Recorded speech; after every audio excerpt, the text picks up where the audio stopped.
আসসালামু আলাইকুম ওরহমতুল্লাহি ওবরাকাতুহু। প্রিয় দর্শকবৃন্দ, আজকে আমরা একটা খুবই সুন্দর ও শিক্ষণীয় গল্প শোনাব। গল্পের নাম বুদ্ধিমান যুবকের গল্প। এক সময়ের কথা, খলিফা হারুন আর রাশিদের শাসনামলে একদিন খলিফা খুবই বিষণ্ণ ছিলেন। তার মন খারাপ ছিল। তিনি তার বিশ্বস্ত উজির জাফরকে ডেকে বললেন, জাফর, আমার মন খুব খারাপ। চলো আমরা দুজনে ছদ্মবেশে বাইরে যাই, হয়তো কিছু মানুষের জীবন দেখে মন ভালো হয়। তারা দুজনে সাধারণ ব্যবসায়ীর বেশে বের হলেন। রাস্তা দিয়ে যেতে যেতে তারা একটা কামারের দোকানের সামনে দিয়ে যাচ্ছিলেন। সেখানে এক যুবক খুব খুশি মনে কাজ করছিল। সে হাতুড়ি দিয়ে লোহা পেটাচ্ছিল আর গান গাইছিল। যুবকের গান, এভাবে কেঁদে কেঁদে জীবন নষ্ট করো না।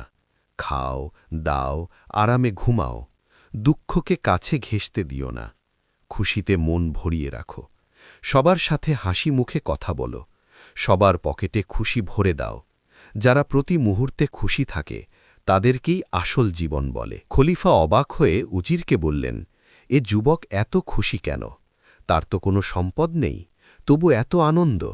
চলো তাকে পরীক্ষা করি। পরের দিন খলিফা আদেশ দিলেন, সব কামারের দোকান বন্ধ করে দাও। হাম্মাম বন্ধ, আদালত বন্ধ। যুবকের নাম ছিল জাসিম। সে 5 দিরহাম রোজ উপার্জন করে খেত। এখন সব বন্ধ।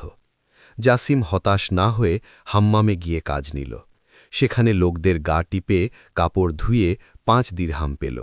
সে আবার গান গাইতে লাগল, আমি পরিশ্রমী মানুষ, খুশি আমার সাথে রাগ করবে কি করে? চাইলে পাথর থেকেও আলোর কণা বের করে দিতে পারি। যাই হোক না কেন, আমি সব সময় খুশির গান গাই। খলিফা আবার আদেশ দিলেন, সব হাম্মাম বন্ধ। জাসিম এবার আদালতের সামনে গিয়ে দাঁড়াল। দুজন লোক ঝগড়া করছিল। জাসিম বুদ্ধি করে বলল, আমি তোমাদের বিচার করে দিচ্ছি। সে খুব চালাকির সাথে ঝগড়া মিটিয়ে দিল আর 2 পক্ষ থেকে ফি নিল।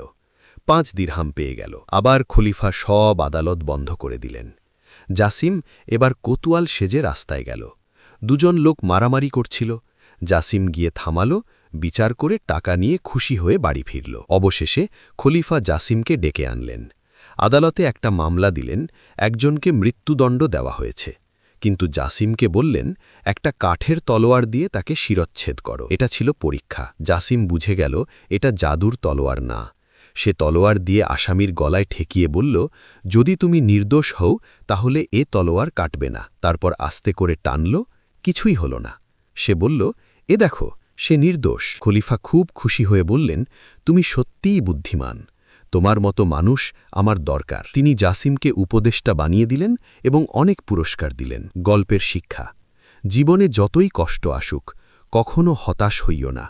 খুশি থাকার চেষ্টা করো। পরিশ্রম, বুদ্ধি আর সাহস দিয়ে সব সমস্যার সমাধান করা যায়। আল্লাহর উপর ভরসা রাখো। আসসালামু আলাইকুম ওরহমতুল্লাহি ওবরাকাতুহু।